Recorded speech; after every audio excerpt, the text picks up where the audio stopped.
नमस्कार दोस्तों। सबसे पहले जेईएन का पेपर आउट होता है, उसके बाद में एसआई का पेपर भी बड़े स्तर पर लीक किया जाता है। और रीट के पेपर का तो आपको मालूम है कि कितने स्तर पर इसकी सीटें बिक जाती है, नीलामी की जाती है। पेपर 8:30 बजे आ जाता है, कई जगह पर ओएमआर सीट खाली छोड़ दी जाती है। तो क्या क्या नहीं किया गया, किस किस तरह की धांधलियाँ इसको लेकर नहीं की गई, इन सभी पर एक प्रश्न चिन्ह खड़ा होता है।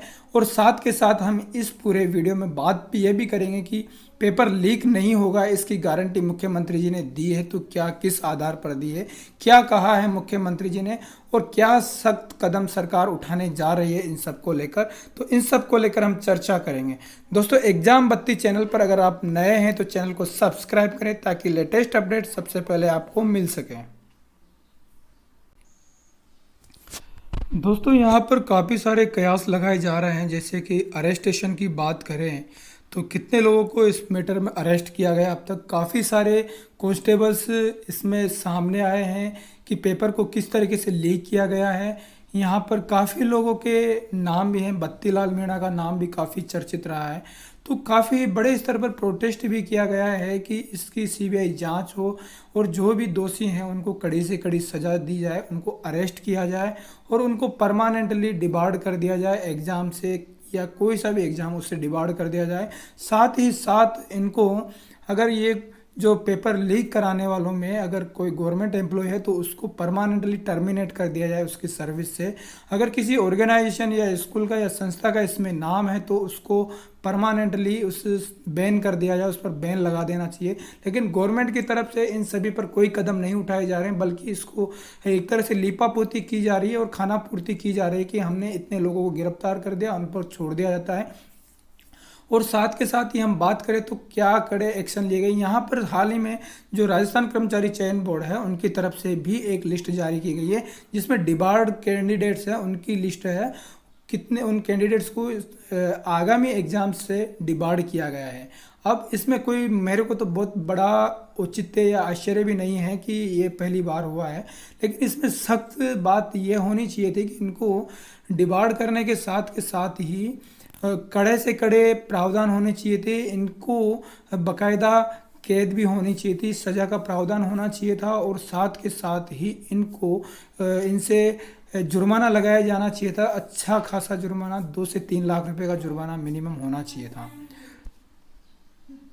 और यहाँ पर अगर हम बात करें तो गवर्नमेंट जो जिस तरह से कह रही है, एक नेगेटिव रवैया गवर्नमेंट का देखने को मिलता है कि पेपर लीक नहीं हुआ है। ये ज़बरदस्ती बहाना बनाया गया है छात्रों द्वारा। जिन छात्रों के नंबर कम आ रहे हैं, मार्क्स कम आ रहे हैं, जिनके पास होने के लाले पड़ रहे हैं, वो ही बच्चे इस तरह का माहौल बना रहे हैं, प्रोटेस्ट कर रहे हैं। ये गलत परंपरा है।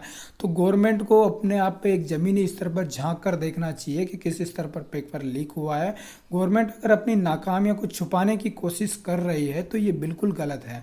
यहाँ पर और भी काफ़ी सारी एग्ज़ाम कंडक्टिंग एजेंसीज है। हम एसएससी की बात करें, हालांकि काफ़ी धांधले एसएससी में भी हुई है, लेकिन ऑनलाइन पेपर होने के चलते एसएससी में काफ़ी हद तक इन धांधलियों पर प्रतिबंध लग पाया है। तो मेरा तो गवर्नमेंट को एक यही सुझाव है कि पेपर ऑनलाइन कराए जाएं। और आप आईबीपीएस की बात करें तो आईबीपीएस को देख सकते हो, पेपर एग्ज़ाम जो है लीक न के बराबर चांसेज हैं।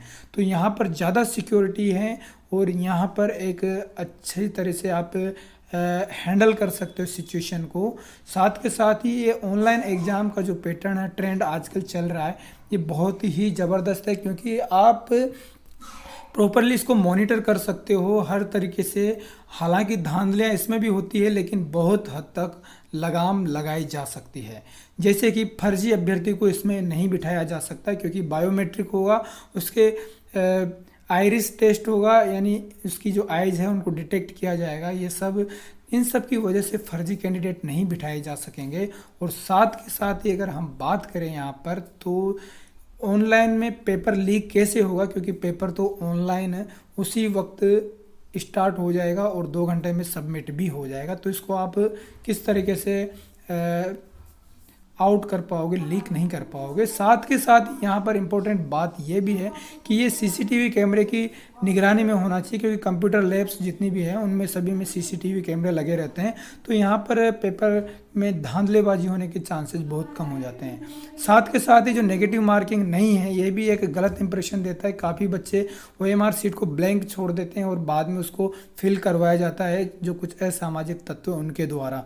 उसको ये जो डिपार्टमेंट में या फिर जो एग्ज़ाम कंडक्टिंग एजेंसी है, इनके माध्यम से ही इनके लोग घुसे हुए हैं, इनके माध्यम से इन जो ब्लैंक ओएमआर सीट होती है उसको फिल करवाया जाता है प्रॉपरली।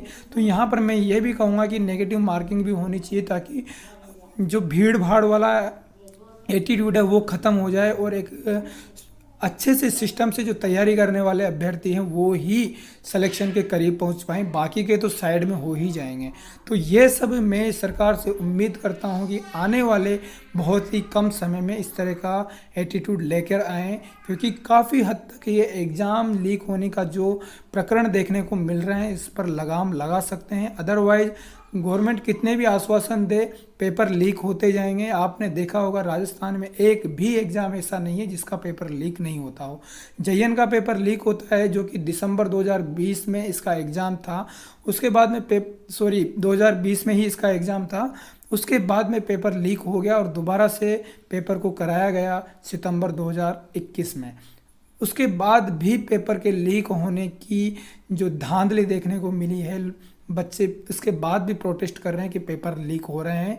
अब ये देख लिए इतनी बेशर्मी है कि पहली बार पेपर लीक हो गया, दोबारा पेपर कराया जा रहा है, फिर भी पेपर लीक हो रहे हैं।